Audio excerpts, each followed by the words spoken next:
Hello and welcome to Gaga Knits. My name's Anita and I live in South Wales in the UK, and you can find me on Instagram and Ravelry as Anita Bold, and show notes can be found in the description box below. I hope you've had a nice January. It's been quite a nice month for me. I know some people struggle with January, but I actually got to visit my lovely dad and stepmum at the beginning of the month, which was lovely because I haven't seen them since October, and before that I hadn't seen them for over a year, I think, with COVID restrictions and everything, because they live across the border in England, and at certain points we weren't allowed to cross the border or travel more than 5 miles from our home, so that paid to visiting them. So that was nice, and I've been up to see the boys quite a bit, my grandsons. Jack, my youngest grandson, has now started nursery in big school, so that's nice, and my days have kind of changed with them a little bit now, because I used to go up on a Sunday evening and stay over and look after Jack for Mondays, but now he's in school. I will be travelling up on a Monday afternoon to pick them both up from school and take them home, and then I stay over overnight, which is nice because I get to bath them and read their bedtime stories, and then also spend some time with my daughter and son-in-law. And then on the Tuesday morning I drop them off to school and come home, and then I've got Tuesday to myself, so that's quite nice. So I'm recording this on the Monday, the last one from the end of January, because I think the 31st is a Monday, but there's actually a teacher training day that day, so the boys are going to be staying with us, so there's no way I could record it then. But I'm going to try, I think, and record the podcast, the monthly podcast going forward on the last Mondays of the month. But I'm not quite sure, so I'm going to have to play around with it a little bit. So if you don't want to miss any episodes, just please subscribe and hit the notification bell and click all, and then whenever an episode pops up you will know when I'm recording. I don't think I've done a huge amount of crafting this month because I have been working on specific projects. So if we go straight into whips, and I can share with you what I've been working on.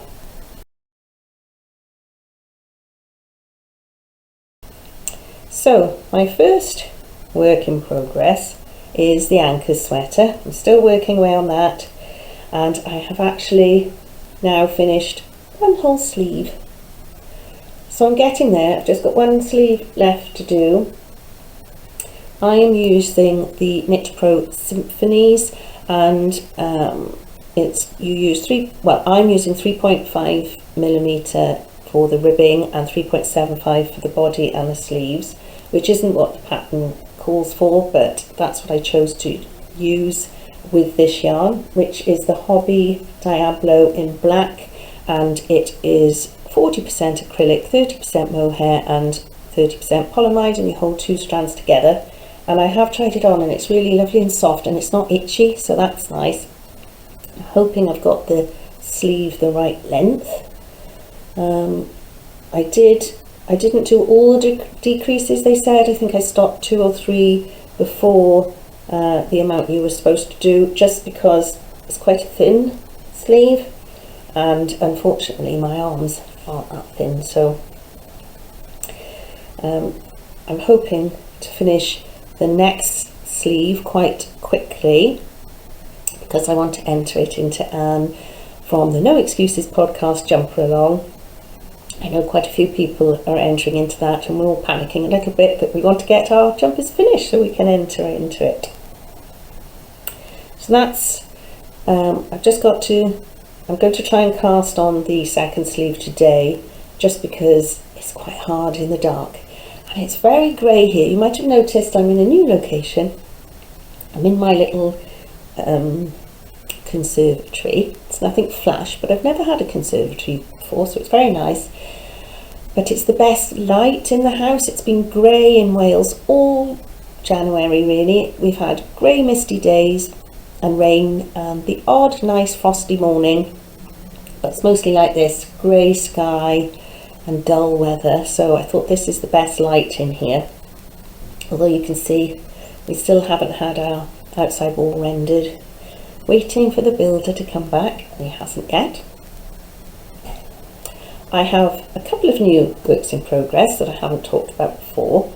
Now the first one, my son Joshua's girlfriend is a primary school teacher, and in their school they use a book called The Colour Monster by Anna Llenas, and in it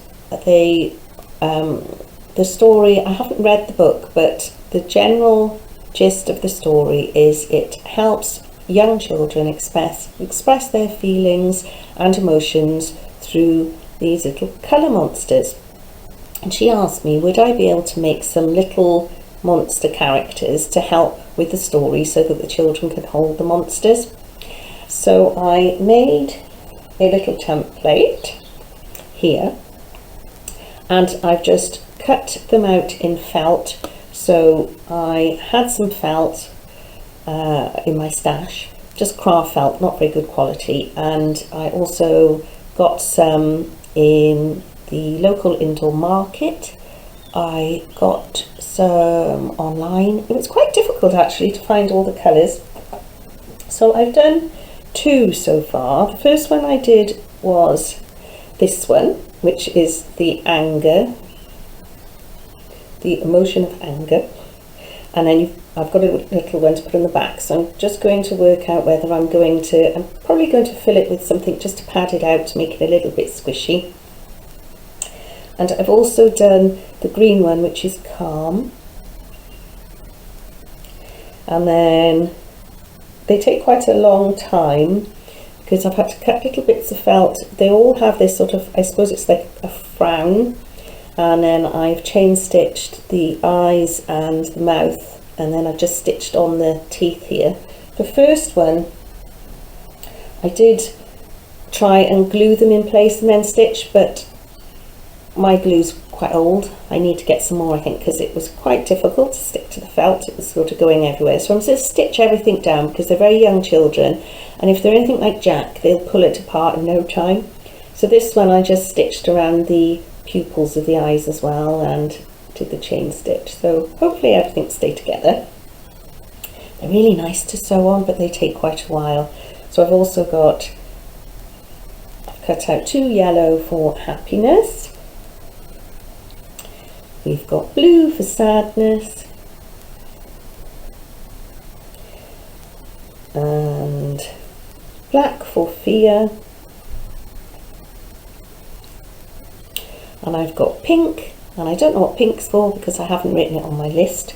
And then there's also meant to be a white one with all different colours on, which I assume is them talking about a mixture of feelings, but I don't know, as I say, because I haven't read the book. So I've done 2 so far, so I'm going to try and do 1 every couple of days until I've got them all finished. There's no rush apparently for them, so I can just take my time and enjoy stitching on those. Yet again, I've written notes because I tend to forget what I'm talking about or forget certain information, so I'm trying to give you a little bit more information on each project as I go along. Now, if you've watched my previous videos, you may have seen that I made Harry and Jack a pair of fingerless gloves each for Christmas, and I've made this pattern loads and loads of times before for Harry, and his little gloves have been passed down to Jack. Well, Harry has asked me, could I just knit him a plain black pair for school? He doesn't want them patterned, even black and grey, just plain black. So I went to my local market, indoor market, and I bought a plain black 50-gram ball of yarn, and it's the Sirdar Country Classic 4-ply. It's 50% wool and 50% acrylic, so it's nice and soft. And of course the pattern is the adorable kids fingerless gloves that I always use.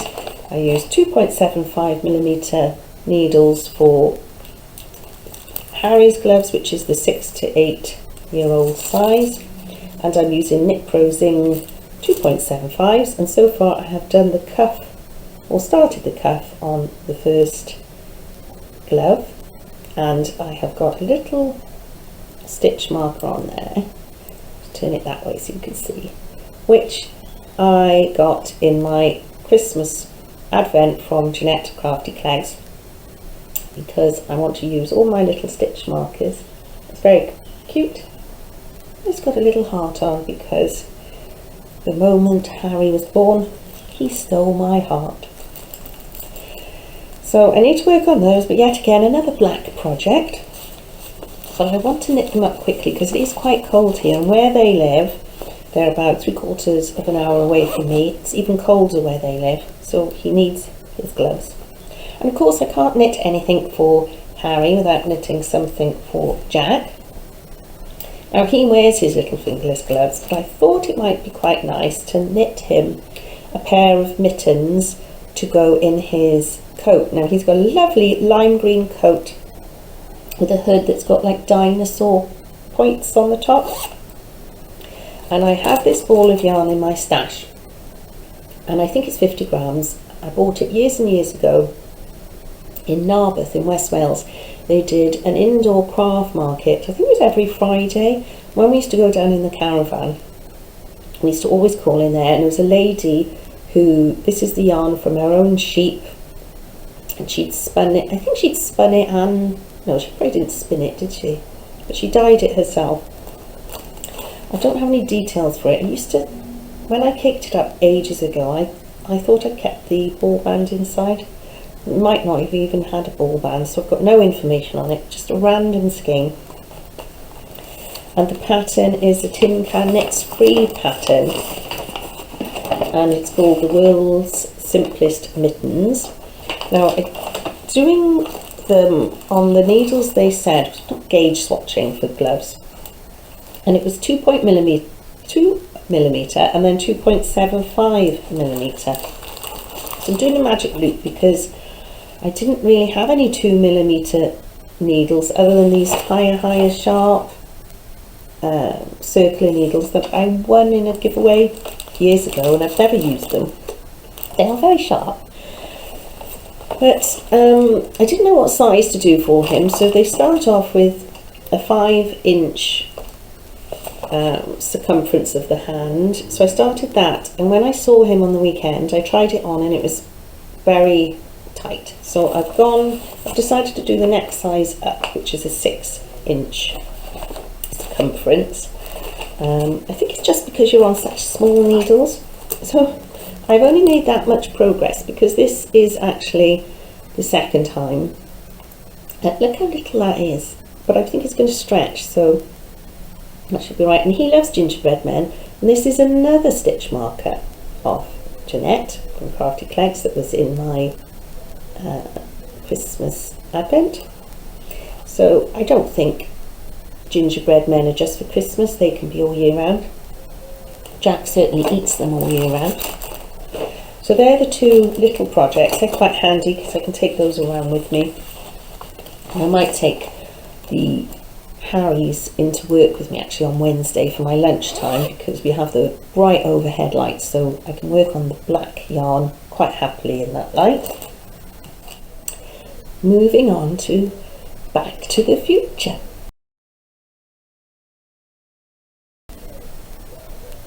So my January mission was to finish my Barrett Counterpane, which is a pattern from the Quakers. And here it is on my lap, keeping me warm. All finished.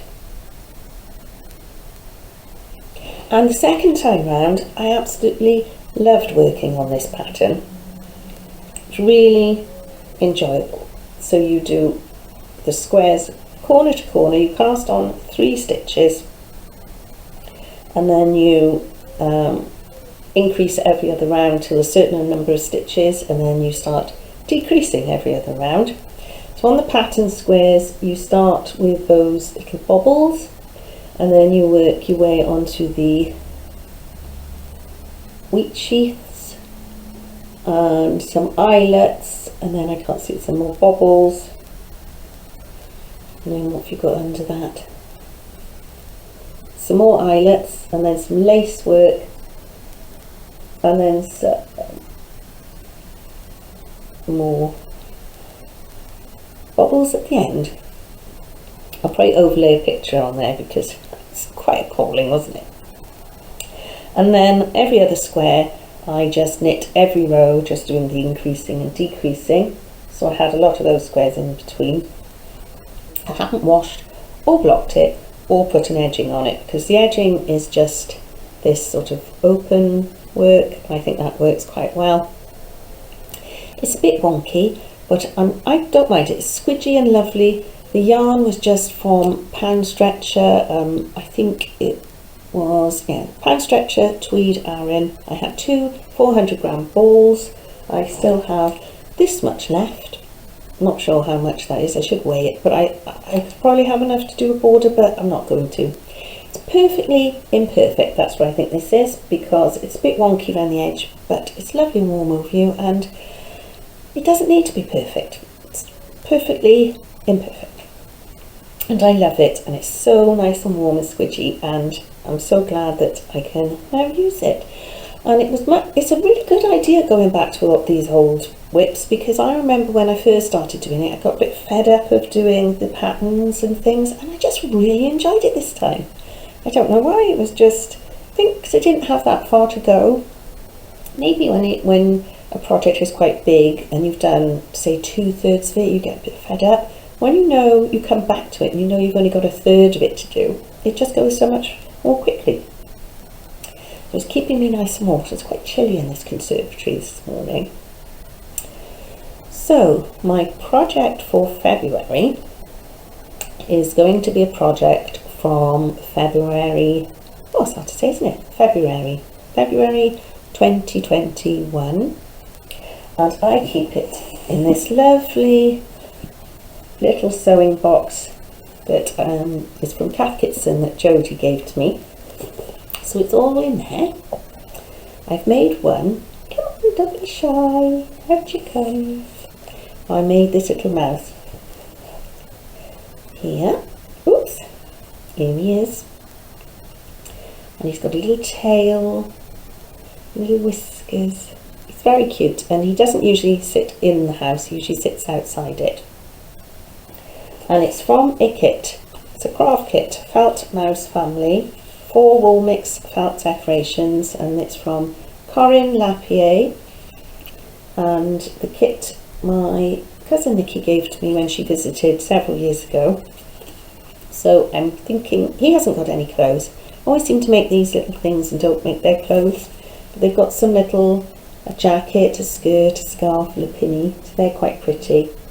So my February project is finishing these off, or even at least making him a friend. Maybe I should make his wife. At least he'll have some company then. So I'm going to be working on that. And I love working with felt. It's just so nice to stitch. Obviously it's quite delicate and not a children's toy, so I shall be keeping them well away from Harry and Jack in particular. As I say, not too many projects this month, but plenty to be getting on with, and I do feel quite satisfied that I have finished one big project. So that's one to tick off my list. And the only other thing I have to share with you is hopefully this year, Wonderwool in Wales, the biggest wool and fibre festival in Wales and one of the largest in UK, is going to be up and running again this year. It is on Saturday the 23rd and Sunday the 24th of April in the Royal Welsh Showground at Builth, Wales. And me and my friend have booked tickets to go on the Sunday, and we are really excited about it because it hasn't run for the last 2 years, so it's very exciting and it's always good fun. We get to meet up with lots of people there, and if you can manage to go there, I highly recommend a visit. You won't be disappointed. It's free parking, there's lots of food and tea and cake and things to eat there, and loads of vendors, and they're really, all of them are really enthusiastic about what they do. It's just a wonderful way to spend a day, and I'm really excited. My tickets are bought, and if you are going to go, and if you do happen to go on the Sunday, leave me a comment and maybe we could meet up for a cup of tea, and it would just be nice to meet you. So that's everything I've got to talk about today. We have been out and about, Martin and I, trying to go on walks and things just to, in Wales, some of the restrictions have been lifted, but a lot of it is sort of, it's not locked down, but we don't tend to go out much, even though we can. If you want to go to the cinema or anything like that, you still have to have a COVID pass in Wales. We're still wearing masks, and we just still not really venturing out too much.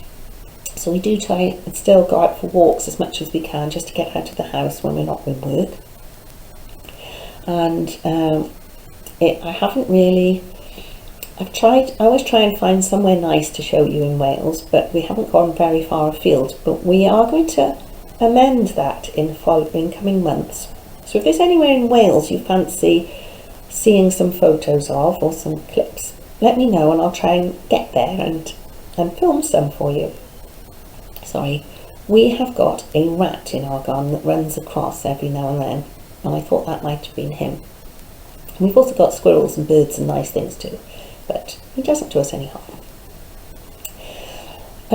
So we went for a little walk very near us to a nature reserve called Park Slip, and in I should have looked it up, 1892, I think it was 1892, there was a horrific mining accident. We live in the South Wales, and it is a large, well, was a mining community, so there were lots of mines around, and there was a mining disaster, and they've done a new little monument and some a sort of it's quite sad. It's a driveway, and on the bricks are the names of all the people that were lost in this mining accident. And if you look at some of them, they're whole families, so the grandfather, the father, the sons, they were all lost in the accident. So that mother would have lost all the menfolk of her family in this mining disaster, and some of the ages were 13, 14, quite horrendous. But I'm going to put a couple of little pictures of there just at the end for you to see. I don't want to depress you too much. It's a nice memorial, I think, for those families. So that's the end of January, and I look forward to seeing you at the end of February. I'm not sure what day I will record and what I'll have to show you, but hopefully I'll have something of interest. It's my birthday at the beginning of February, so I'm hoping at some point I'll do something a little bit more exciting than just going to work and going for walks, but we'll see. Anyway, take care, and I'll see you all at the end of next month. Bye!